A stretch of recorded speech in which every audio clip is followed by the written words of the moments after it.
Welcome to the post-race press conference here following the Hankook Mexico City E-Prix Round 2 of the ABB FIA Formula E World Championship. Thank you very much for your patience and waiting for us here.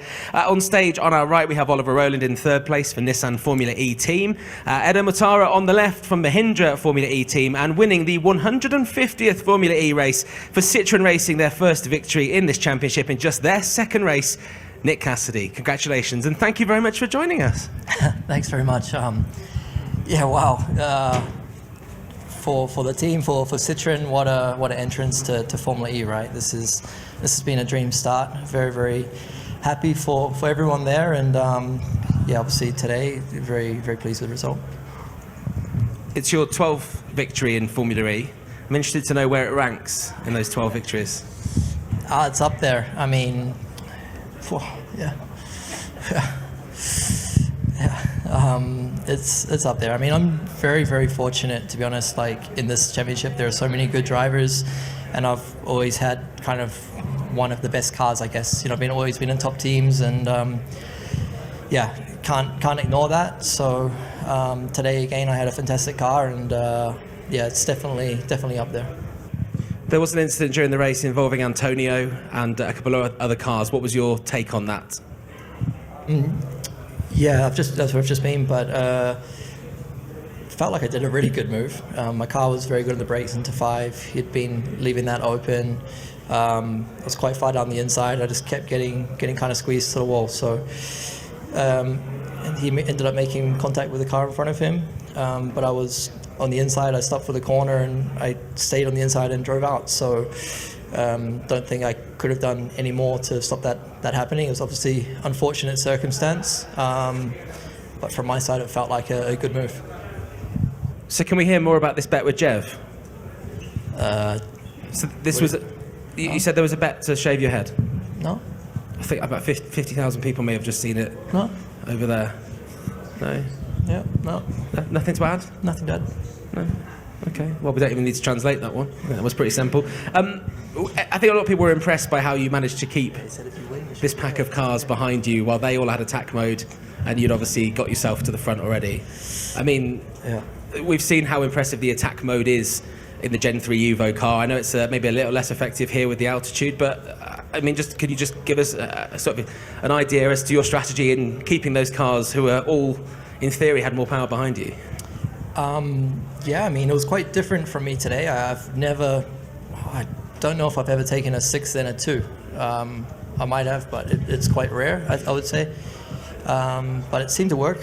I think, you know, these two guys, you know, beside me were very, very strong as well. And I wasn't sure with the last laps if I had kind of enough to hold on. I was almost kind of thinking I might end up 4th, but I was happy with that. I saw us forward broken away.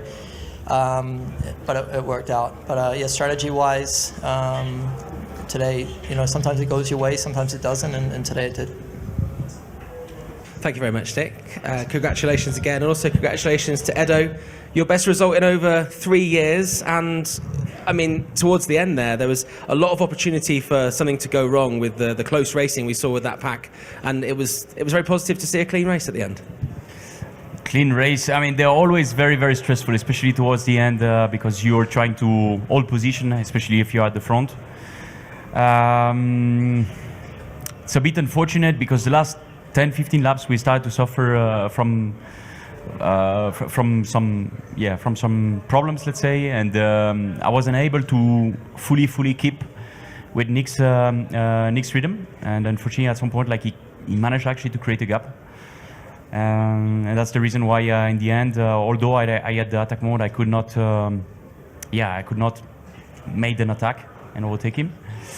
But in all fairness, I'm very happy with second place. I was struggling with energy the last like 2-3 laps, and I knew that Jake, Ollie were coming with more energy. So in the end, very happy with today's result.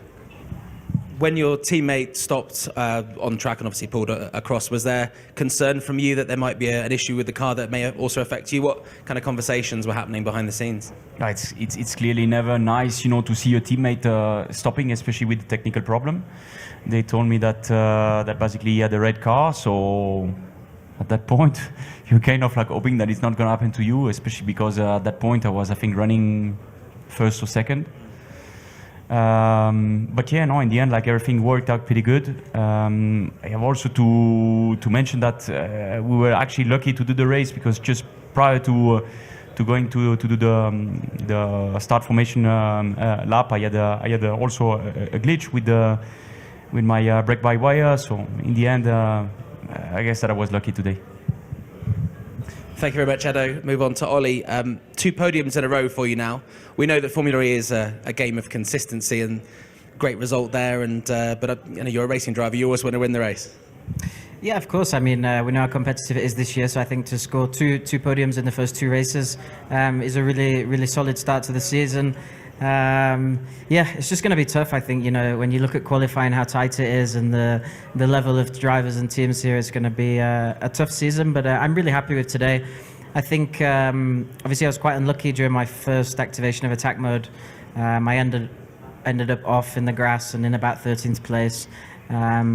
I was actually lucky that the full course yellow stayed out for a while, because I was pretty angry, and I think had it started again, I probably would have done something that I might have regretted, but I managed to calm down and come back with good pace at the end. You told us before the race weekend that you're very superstitious. How do you feel about the Mexico City phenomenon now, and does it bode well for the man to your right? Completely wrong. No, I mean, let's see at the end of the year. He would be deserving, to be honest. If I just bring Nick in, are you superstitious about the whole win the race here and you win the championship? I know Formula E too well, and you know, I've had some really bad starts to seasons. I've had good start to seasons, and you just got to be there the whole time, right? So there's still 15 races left. It's a long way to go.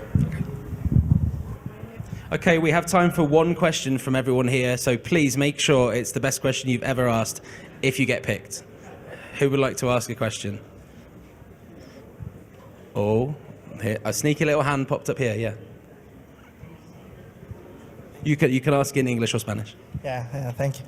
Well, my question will be going to Nick. Congratulations on your win. You're not unknown to fighting for the championship, so it must be not an unknown territory. However, it's your first time with this team and your first time with this new powertrain. So where do you think you found the best advantage or exploit to this new car, and how far do you think you can take it over under the season?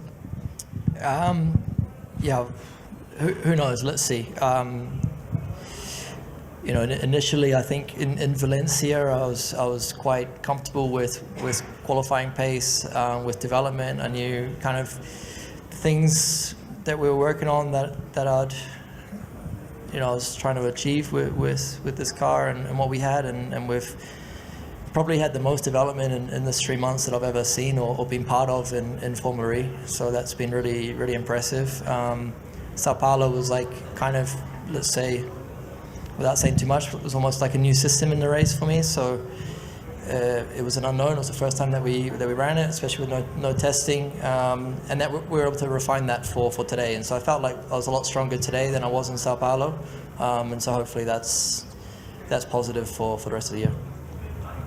Thank you very much. Great question. Thank you to our drivers. All of the drivers will be available now in the Drivers Media Pen, which is just in the fan area behind this building down the stairs.